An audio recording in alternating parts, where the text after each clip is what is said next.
전능하사 천지를 만드신 하나님 아버지를 내가 믿사오며 그 외아들 우리 주 예수 그리스도를 믿사오니 이는 성령으로 잉태하사 본디오 빌라도에게 고난을 받으사 십자가에 못 박혀 죽으시고 장사한 지 사흘 만에 죽은 자 가운데서 다시 살아나시며 하늘에 오르사 전능하신 하나님 우편 앉아 계시다가 저려서 산자와 죽은 자를 심판하러 오시리라. 성령을 믿사오며 거룩한 공예와 정도가 수력하는 것과 죄를 살려주시는 것과 몸이 다해 사는 것과 영원히 사는 것을 믿사옵나이다. 아멘. 하나님의 말씀 보도록 하겠습니다. 마태복음 18장 21절에서 35절 말씀입니다. 마태복음 18장 21절에서 35절 말씀입니다. 신약성경 30쪽입니다. 다 찾으셨죠? 제가 21절 먼저 봤습니다. 그때에 베드로가 나와 이르되 주여 형제가 내게 죄를 범하면 몇 번이나 용서하여 주리이까? 7번까지 하오리이까?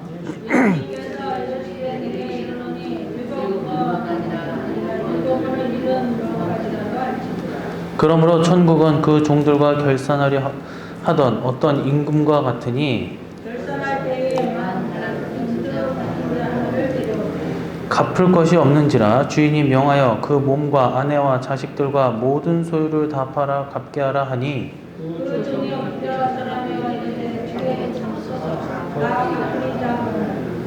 그 종의 주인이 불쌍히 여겨 놓아 보내며 그 빚을 탕감하여 주었더니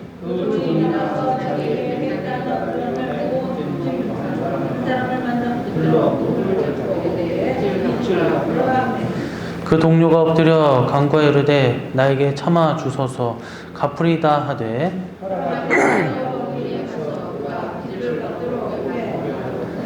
그 동료들이 그것을 보고 몹시 딱하게 여겨 주인에게 가서 그 일들을 다 알리니 주인이 그를 불러다가 말하되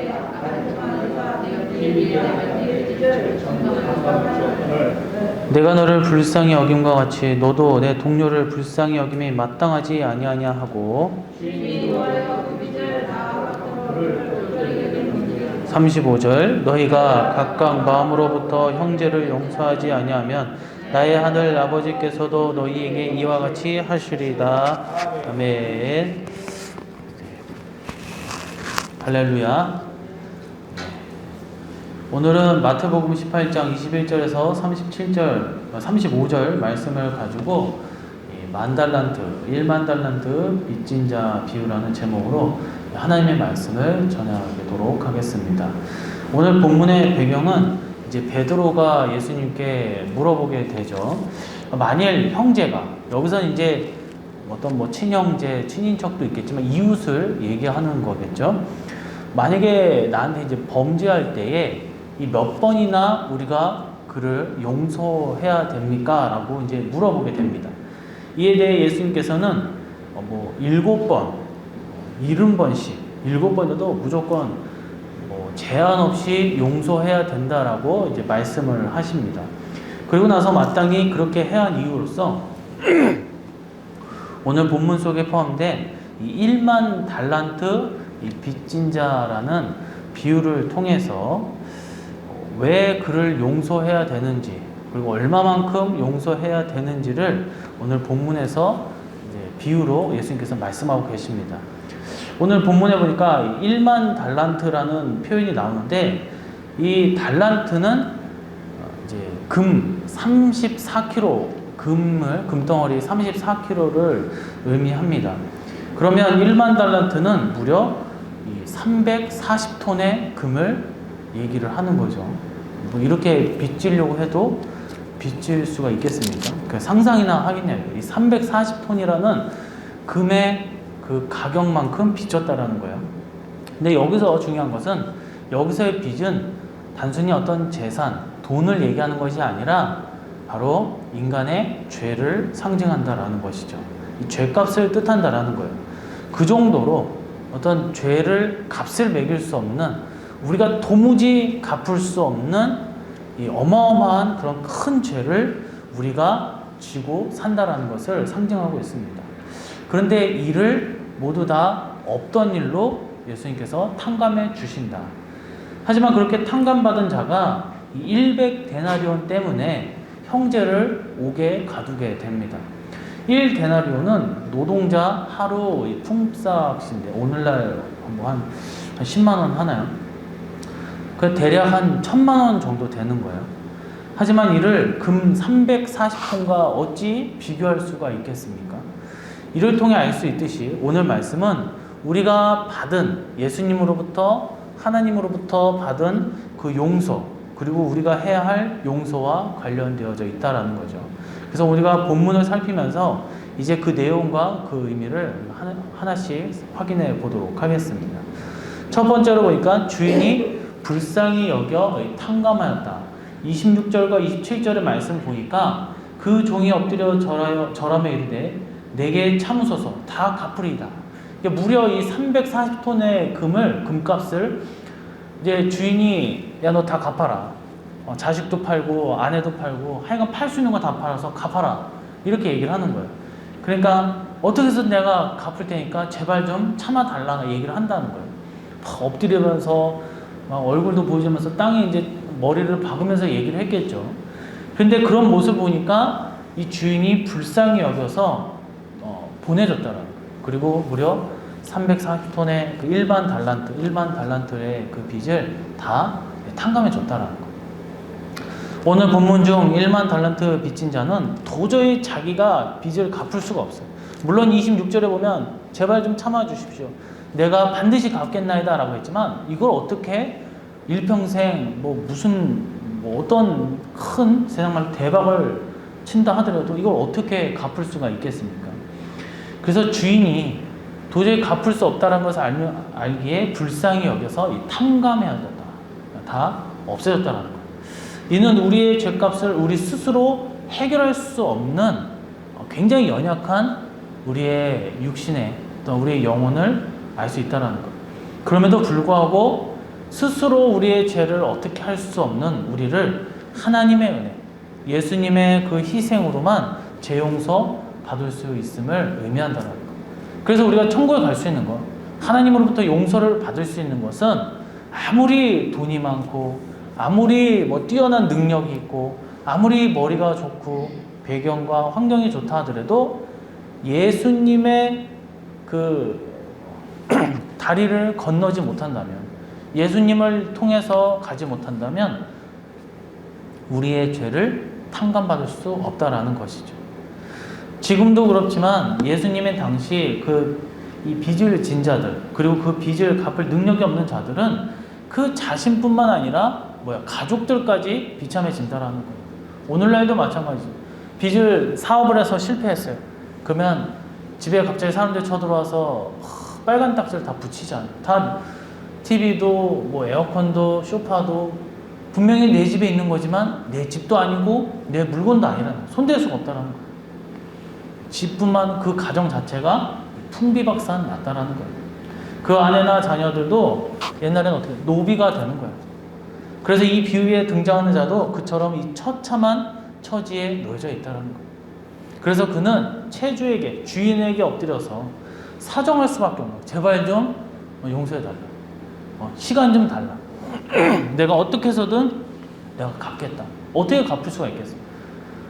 어떻게 이 아무것도 없는 사람이 이 1만 달란트를 갚을 수가 있겠습니까? 주인은 불쌍히 여겼다라는 거예요. 그래서 탕감해줬어요. 이 주인이 불쌍히 여기지 않았으면 이 사람은 어떻게 해도 그 채무를 도저히 갚을 수 없다라는 거예요. 그러니까 성도 여러분, 오늘 본문 중에 이 1만 달란트 빚진 자는 곧 우리 자신이라는 거예요.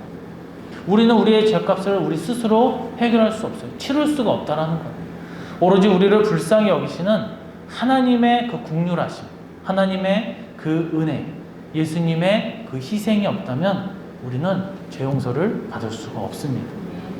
레위기 1장 2절 4절의 말씀을 보니까 이스라엘 자손에게 말하여 이르라 너희 중에 누구든지 여호와께 예물을 드리려거든 가축 중에서 소나 양으로 예물을 드릴지니라. 그 예물이 소의 번제이면 흠없는 수컷으로 회막문에서 여호와 앞에 기쁘게 받으시도록 드릴지니라. 그는 번제물의 머리에 안수할지니 그를 위하여 기쁘게 받으심이 되어 그를 위하여 속죄가 될 것이라. 레위기는 이스라엘이 제사를 드리는 규례를 다루고 있습니다. 그 핵심 내용은 무고한 짐승의 제물이 죄인의 손을 얹은, 그래서 곧 안수를 한다는 거예요. 그러면 그 죄가 어떻게 돼요? 내 죄가 짐승에게 전가가 되어서 그로 인해 그 사람이 사죄함을 받고 그 짐승은 죽음을 당한다는 거예요. 비참하게 죽는 거예요. 나 대신 죽는 거예요. 이 짐승이 무엇을 뜻하는? 예수님을 상징하자. 이 제사법에 의미하는 바는 바로 우리 예수님께서 무죄하심에도 짐승이 무슨 죄가 있어요? 그렇지 않아요? 나 때문에 죽는 거란 말이에요. 나 대신 죽는 거예요. 비참하게 죽는 거예요. 예수님도 마찬가지죠. 무죄하시지만 우리를 긍휼히 여기사 우리 죄값이 대신 치르고 속죄 제물이 되셔서 죽임을 당하셨다라는 거예요. 이처럼 드려진 제물을 하나님께서 기쁘시게 흠양하셨다라고 했어요. 흠양하셨다. 이 또한 우리를 긍휼히 여기시는 하나님의 모습인 줄로 믿습니다. 바로 예수님의 십자가로 인해 사죄의 은혜, 1만 달란트 같은 무겁고도 이 중한 죄에 대한 그 비유, 그 은혜를, 그 베푸심을 뜻하고 있다는 것입니다. 사랑하는 성도 여러분, 예수님이 십자가의 고난을 당할 때 만난 자들 중에서 이 바라바라는 자가 있었어요. 십자가 우편 강도였잖아요. 이들 중에 바라바는 살인, 밀란, 오늘날 말하면 이 테러리스트였던 것 같아요. 로마 제국에서는 테러리스트고 이 유대인 입장에서는 아마 독립투사였던 것 같습니다. 십자가 우편 강도는 사형에 처할 극형의 이 처할 죄에 놓여져 있었던 사람이었어요. 절망스럽고 구제불능이었고 비참했어요. 이들 중 바라바는 어떻게 무죄 방면을 받았습니까? 예수님 때문에 받았다라는 거예요. 이들 중에 우편 강도는 어떻게 낙원에 들어감을 약속을 받았습니까? 그 또한 예수님을 만났기 때문에 구원을 받았다라는 거예요. 모두 절망적인 자들이었지만 예수님 하나로 인하여 바라바가 극형에 처해질 것을 면하게 되었고, 또한 예수님과 같이 좌우에 십자가에 못 박혀 있던 강도들 역시 어떻게 됐어요? 좌편은 예수님을 욕했죠. 우편에 있는 강도는 예수님을 영접하여서 낙원에 갔다는 거예요. 그것도 역시 예수님 때문에 그렇다는 거예요. 예수님의 은혜로만 용서를 받을 수 있다라는 것입니다. 우리가 잘 아는 이사야 1장을 보면 하나님께서 변론하시지 않는 내용이 나와요.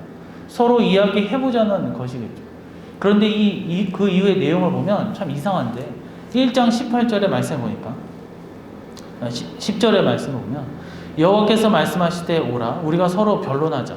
너희의 죄가 주홍 같을지라도 눈과 같이 희어질 것이요 진홍같이 붉을지라도 양털같이 희게 하리라 라고 했어요.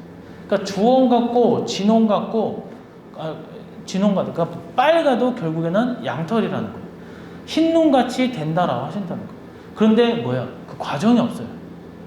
무엇을 말하는 거예요? 이 또한 같은 의미예요. 은혜로 죄를 사하시겠다라는 거예요. 뭐 어떻게 복잡하게 이게 아니라 정말 간단하게 하나님께서 해 주신다라는 거예요. 10,000달란트 빚진 자에게 무슨 빚을 어떻게 갚으라고 말하는 거예요? 의미 없어요. 너 어떻게 앞으로 이렇게 해서 하루 지나고 하루에 한 번씩 얼마씩 갚아라. 이런 것이 아니라는 거예요.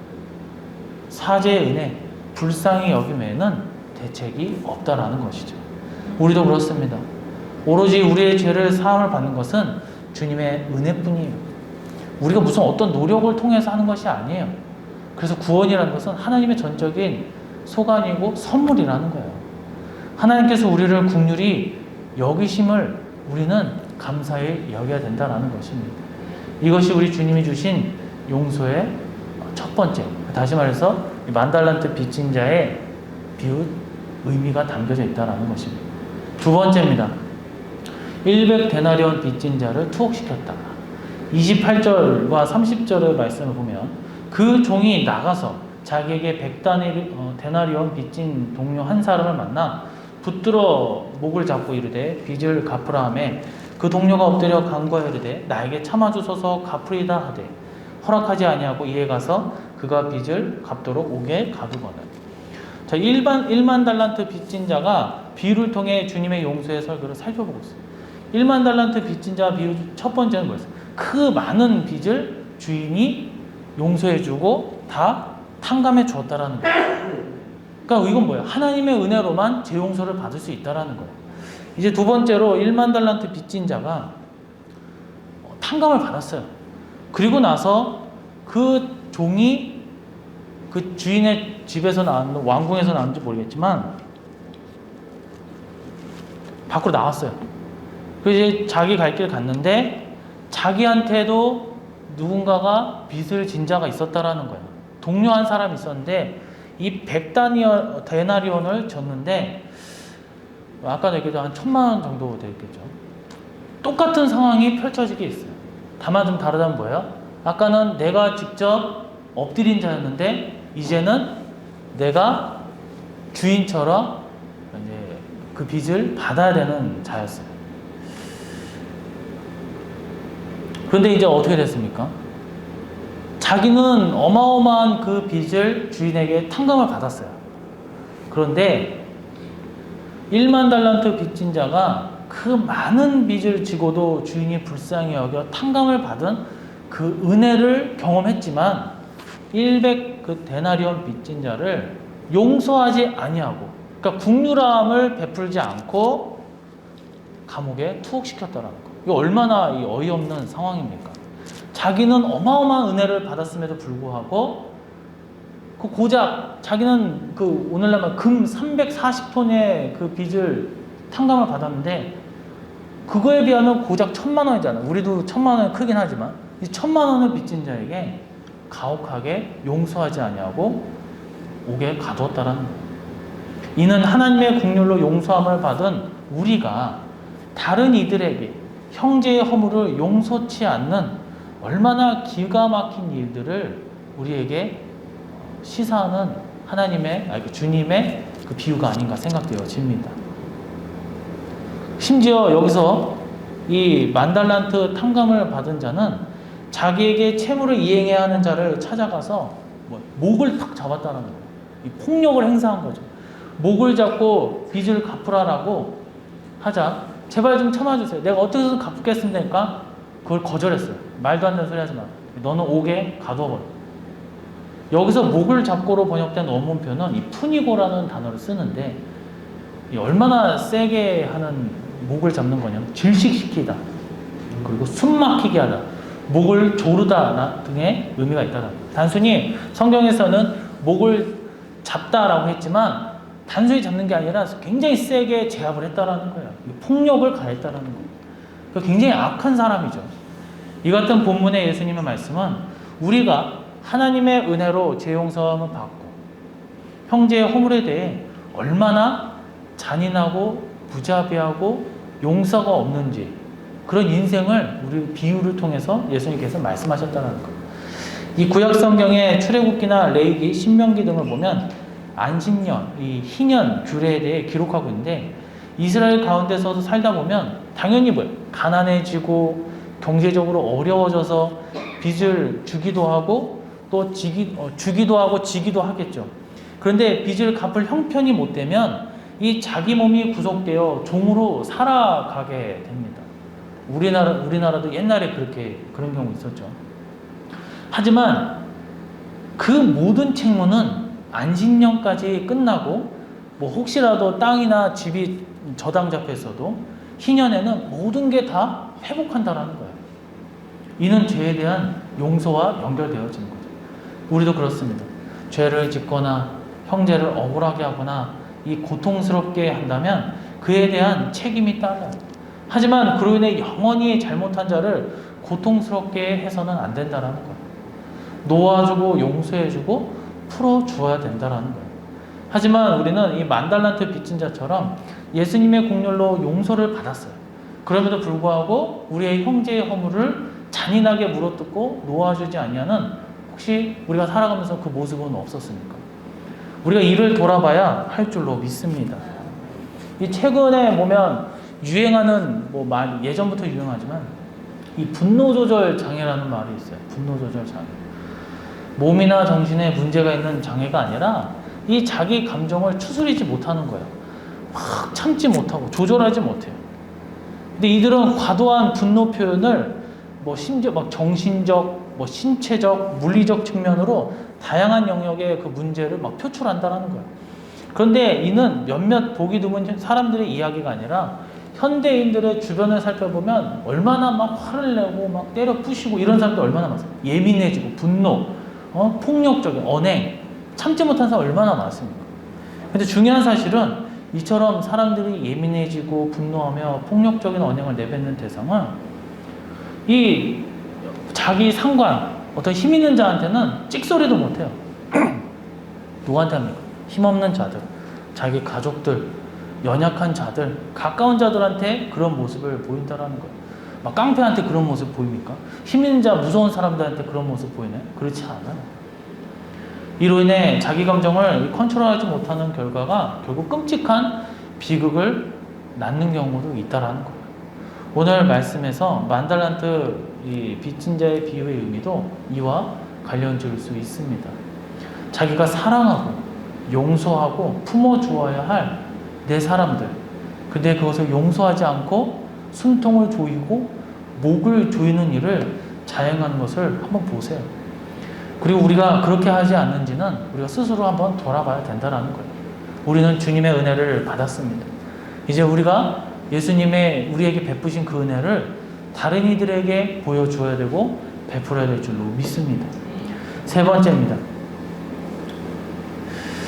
세 번째 보니까 주인이 놓아 34절에 보면 주인이 놓아여 그 빚을 다 갚도록 저를 옥졸들에게 넘겨주라.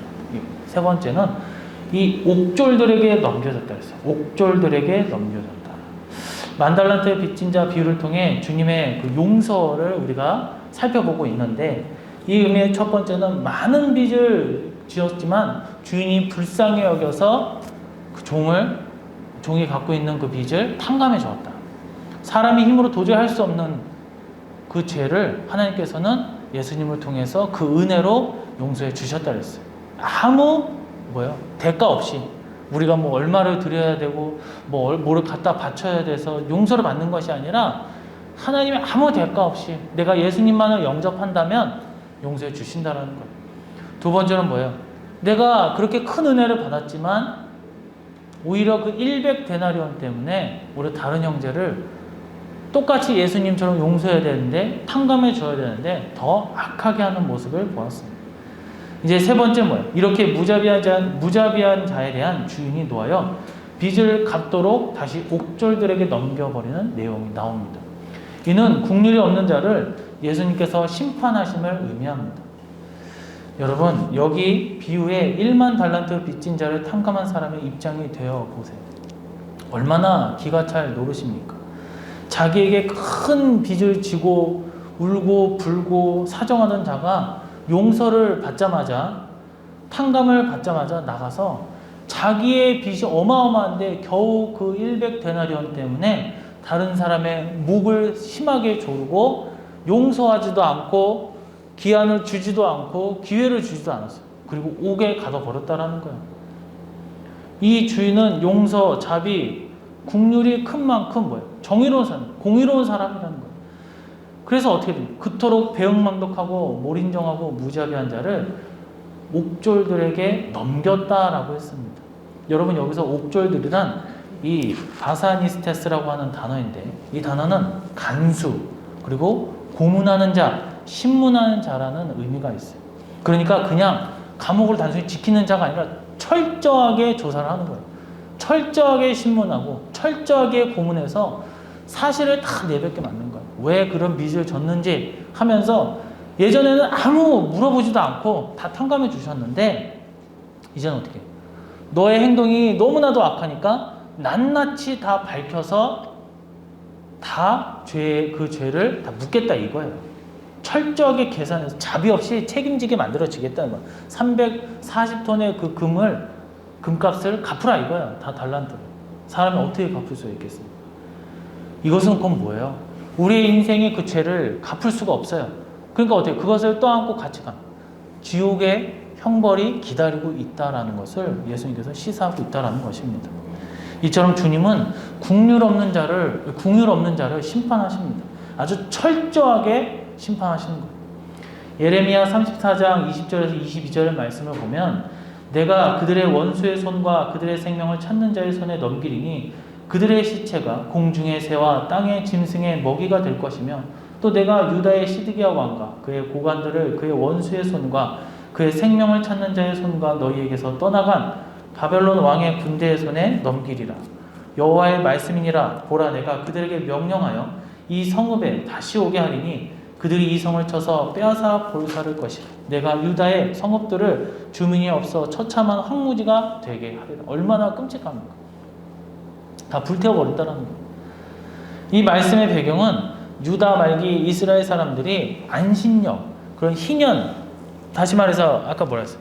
어떤 빚을 갖고 있어도, 저당 잡혀 있어도, 내가 종으로 된다 하더라도 안식년이 되면, 또 희년이 되면 모든 것이 회복되고 모든 것을 다 돌려줘야 된다는 거예요. 그런데 하나님께서 분명히 이렇게 말씀하셨는데 불구하고 이 희년과 안식년 규례가 있었지만 힘 있는 자들은 여전히 힘없는 자들을 노예로 삼고 그 전토를 다 빼앗아 시간이 지나도 돌려주지 않고 되물림하면서 호의호식하면서 살았다라는 거예요. 이에 하나님께서는 그들이 자기 동족을 종으로 삼고 그들을 종으로 어떻게 똑같이 너희들을 종으로 만들어서 바벨론에 넘기겠다라고 저주를 내리시는 거예요. 너네가 그렇게 했구나. 내 말을 안 들었구나. 너의 동족의 피와 뼈를 너희들 다 빨아먹고 부시고 있구나. 그리고 그들의 땅, 너희들이 살았던 그 땅, 젖과 꿀이 흐르는 하나님의 약속의 땅을 다 황폐하게, 황무지로 만들어 버리겠다는 거예요. 너희들 그렇게 가꾸고 그렇게 소중하게 여겼던 땅, 건물들 다 불태워버리고 다 없애버리겠다는 거예요. 여러분, 같은 말이에요. 이 만달란트 빚진 자 비유에서 긍휼 없는 자를 잡아서 이 옥졸에게 넘겨졌다는 것은 하나님께서는 용서를 받았다면서 이 긍휼 없이 다른 자들을 괴롭히고 핍박하는 자들을 다시 그래서 다시 말해서 뭐예요? 믿는 자들을 하더라도 내가 예수님을 만났어요.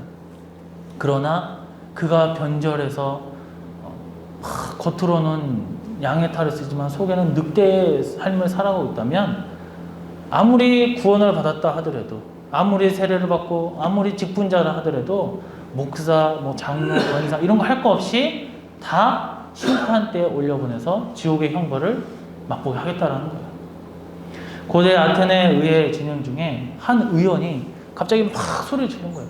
그러니까 알고 보니까 이 독수리한테 쫓기던 어떤 연약한 새가 의회 장소에 들어와서 그 의원 품에 들어왔다. 그 의원이 깜짝 놀랐죠. 근데 그걸 잡아가지고 패대기 쳐버렸단 말이에요. 그런 잔인한 모습을 본 다른 의원들이 이 아테네는 이 민주주의가 굉장히 중요시하는 이 도시국가였죠. 의원이 돼가지고 그렇게 도와달라고 하는 그 짐승을 도와주지 않고 오히려 패대기를 치는 그런 잔인한 모습을 보면서 자비 없는 모습을 보면서 어떻게 다른 시민들, 우리의 동족들을 다스리고 또 어떻게 좋은 의견을 내놓을 수 있겠느냐. 그러면서 회의를 거치고 투표를 해서 쫓아버렸다는 거예요. 내쫓김을 당했어요. 의원직을 박탈당했어요. 우리는 어떻습니까? 오늘 말씀을 통해서 우리가 주님 보시기에 합당한 자로 설 수 있기를 간절히 소망합니다. 말씀을 맺도록 하겠습니다. 우리 주님은 이 만달란트 빚진 자 비유를 통해 용서에 관한 말씀을 좀 하시고 있는 거예요. 꼭 용서뿐만 아니라 정말 기독교인답게 그리스도인답게 말씀을 품고 또한 주님의 용서를 받는 자들의 그런 합당한 삶을 살라고 예수님께서는 오늘 우리에게 이 메시지를 허락하셨습니다. 우리가 오로지 하나님의 은혜로만 제 용서를 받을 수밖에 없어요. 그거 외에는 없어요. 다른 게 있다. 이단이에요. 돈을 통해서 가짜예요. 그런 어마어마한 선물을 받은 자로서 우리가 이제는 다른 자들에게 그 희소식을 들려줘야 되고 또한 다른에게 물론 어마어마하게 큰 죄를 졌다면 용서하기가 쉽지 않겠죠. 그거는 이제 하나님께서 하실 일이고, 무자비한 악한 모습을 보이지 말라는 거예요. 그런 자는 결국 어떻게 됩니까? 하나님의 심판대에 올라가서 원래 우리는 지옥의 형벌을 받을 뻔한 존재였어요. 그런데 천국으로 이동시켜 주셨지만 다시 끄집어내서 지옥의 형벌을 맛보게 하신다는, 심판대 위에 올리신다는 거예요. 우리에게는 늘 예수님의 긍휼과 용서가 필요합니다. 그렇다면 마땅히 용서함을 받고 긍휼을 구하는 자로, 거기에 맞는 합당한 자로 살아가시기를 간절히 소망합니다. 주님이 우리 안에 항상 깃들어서 우리의 모습 자체가 주님의 형상을 이뤄가며 진정한 그리스도인으로, 그랬을 때에 사랑과 자비함이 넘치는 진정한 기독교인, 그리스도인, 그리고 성도인들, 그리고 우리 교회가 되기를 주님의 이름으로 간절히 축원해 드립니다. 이 시간 우리가 다 같이 기도하기를 원합니다. 오늘은 1만 달란트 빚진 자의 비유를 통해서 우리가 하나님께 어떠한 은혜를 입었는지 살펴보았습니다.